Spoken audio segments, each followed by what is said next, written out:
Welcome back to The Rundown. 45 years ago this week, on June 27, 1976, an Air France jet airliner with 248 passengers was hijacked by members of the Popular Front for the Liberation of Palestine and eventually diverted to Entebbe Airport in Uganda. Under the protection of dictator Idi Amin, the hijackers separated out 94 Jewish passengers and freed the rest, threatening to kill the hostages unless dozens of terrorists were freed from prisons around the world.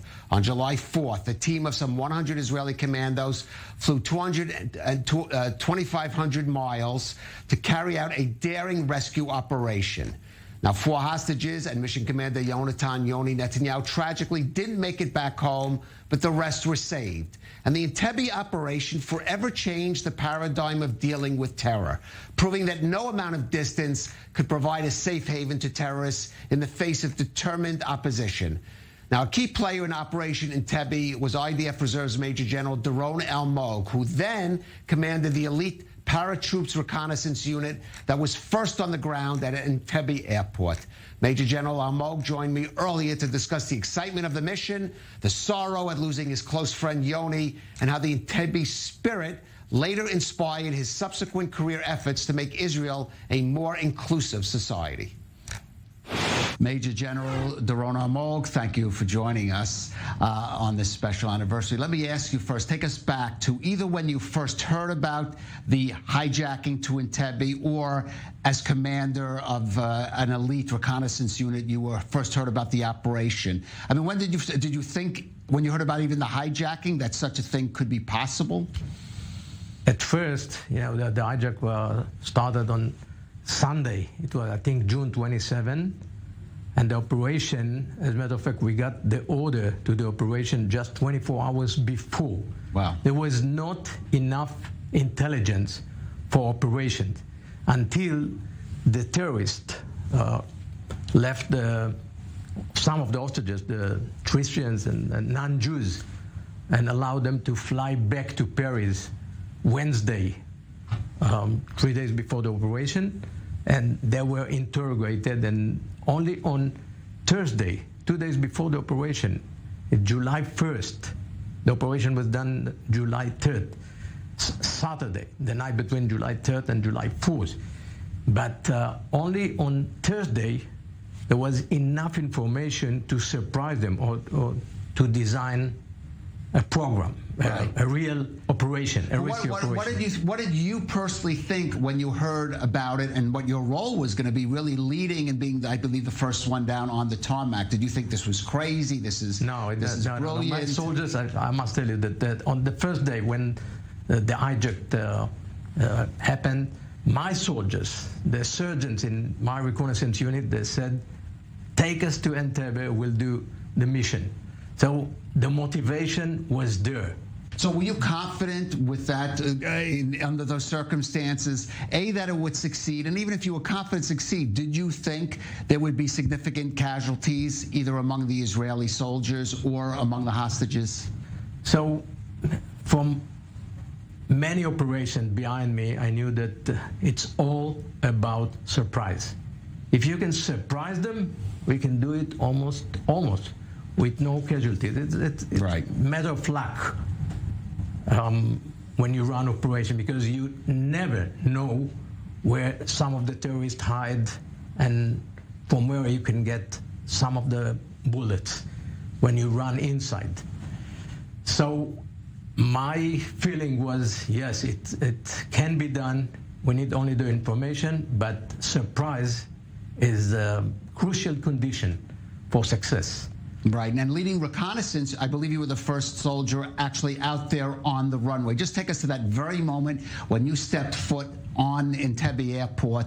What were you thinking then? We jumped out from the first Hercules, about 1 kilometer running on the runway, slowing down to about 20 kilometers an hour. And then we jumped out, me and Tali Vardi, my deputy, from right door and left door. And then was darkness outside and silent. That was about 10 minutes before Yoni Netanyahu mission started. Right. And then Tali and two soldiers on the left side, on the left and two on the right side, run 600 meters, put electric lights. And I took with 6 soldiers, I took right and climbed the hill for the new control tower. Right. The new control tower was a dominating ground, which was... Right, and you took control of the control tower. That was your task. That was my mission. As a matter of fact, we have 2 missions.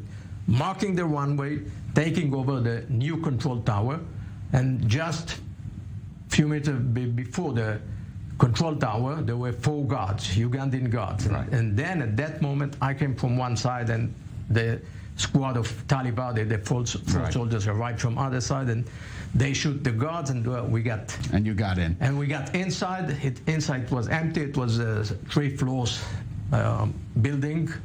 One of our assumptions that maybe the terrorists may move from the old terminal with the hostages to this building. So we were also prepared to some surprise, because you can never know. Doron, I want to just move now to the point of the mission when you heard the hostages. Almost all of them had been taken in and rescued, but then you heard that Yoni Netanyahu had been shot and killed. Yoni was a friend. I knew Yoni from 1972. We recruited soldiers to paratroopers, and then I met him in 1974, April 22nd. We did operation in Syria to bring a body of pilot that was shot down in Syria. So what was your reaction when you heard he is shot? Very sad. You know, when we were #1 Hercules to land and the last to leave. Right. We were 4 Hercules. Right. You were the last to leave. So yes, and there was the Mercedes, the driver, Yoni, on the flight to Entebbe. Yoni was sitting beside the driver. When we flew back, there was a guy named Amos Goren. And I asked, where's Yoni? He said, Yoni, #4 Hercules, wounded, badly wounded. I loved him. Right. I very much appreciated him as commander, as soldier. And we lost. We lost one of the greatest officer ever in the IDF. Doron, I was 16 years old, living in America, watching this, hearing it on television. I remember what I felt and what it felt for my Jewish community there in the United States. Talk about what it felt when you landed in Israel and the spontaneous celebrations, of course, that we famously saw there. I must tell you something. The one to tell me you are going to fly to Entebbe was my mom. Thursday, July 1st, I arrived home, afternoon, and opened the door. My mom said, you're going fly to Entebbe. I told Mom, what are you speaking? She gave me a paper. She had all these names. And she was right. And then 3 a.m. were we flying back, that July 4, Sunday. 3 a.m. in the morning, the Israeli radio announced there was successful operation in Entebbe. Our soldiers flying with the hostages back home, one of the commanders wounded. Then just imagine my parents sitting near the radio. They lost one son, my brother, 2 years earlier in the Yom Kippur War, was killed when he was 20. I was 25 at 1976. Then my mom sitting near the radio. And then we landed in Tel Nof Air Base, and 7 a.m. I phoned home. The first question, you know, when my mom heard my voice, she knew that I'm alive. So the first sentence, she said, who is dead? Who was killed? I said, Yoni. So, you know, it was great pride. Mixed feelings. It was, you know, maybe the greatest rescue operation in the 20th century. But at the same time, we lost Yoni. We lost 3 of the hostages. Right. Elskos went wounded. Right. And I know what is bereavement. I don't have time, of course. You have a storied military career and with many honors and decorations. We don't have time to enter into all that. But I should also note that you are the winner of this country's highest civilian prize, the Israel Prize, not for your military work, but also you have been exemplary in working and trying to bring special needs, children especially, into society. Because you yourself were the father of a special needs child you raised, but who passed passed away, and you founded a village in his name for special needs children. You've been honored for that work. I want to ask you, though, do you see any kind of connection between these two sort of careers that you had? Absolutely. That my child was born 11 years after the Yom Kippur War, was given the name of my brother that was killed in the war, and he was diagnosed at the age of 8 months with severe physical and cognitive disability. He has never spoken one word, never said Abba, never made eye contact. And along his childhood, we saw what is stereotype and stigma. You know, they were named retarded in Israel. I know, never mentioned, but they were named retarded. And people said these children should be put in institute, far away, behind walls of shame. And the hostages in Entebbe, they were 1 week of their life hostage. I'm hostage from my first moment. I can't replace my diaper. I can't even say, please replace my diaper. I can't do anything by my own. Can't eat by myself, dress by myself. I need assistance on every single minute of my life. I'm hostage. My dear father, would you do for me a social Entebbe? With the same values, the same commitment. For Kol Israel Arevim de Lazeh, we all responsible one for each other.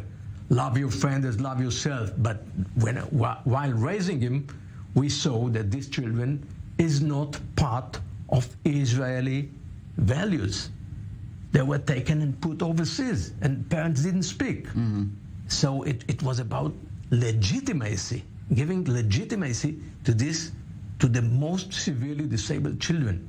So when I was the commander of the Israeli South Command, I decided to build a village, full lifespan, until they pass away. And this is a social community center. People are coming every day, tourists, volunteers, people from the United States. So this is about tikkun olam. It's making a better society. I have 2 goals in my life. Number 1, giving the highest life standard to the disabled, to the handicapped, crippled. Number 1. Number 2, correct Israel society, make a better society, more inclusive, more loving, caring, no discrimination. So in this respect, the village is a social Entebbe. It's a role model for people all over the world. Yeah.